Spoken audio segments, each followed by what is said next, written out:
যখন ফিরে আসি, যখন দেশ ছেড়ে যাই, আমার 3 ভাই ভ্রাতৃবধূ সবাই ছিল এয়ারপোর্টে।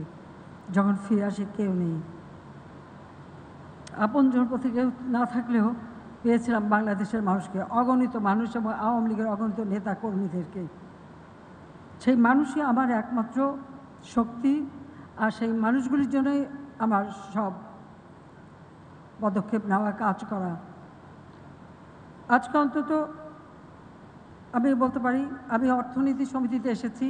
আমার মনে হয় আমার থেকে এখান থেকে এই জায়গায় যারা আছেন, আমার থেকে বোধহয় অশিক্ষিত আর কেউ নাই। কারণ আমি তো অর্থনীতিবিদও না, এত বড় বড় ডিগ্রিও নাই, আবার এত পড়াশোনাও নাই।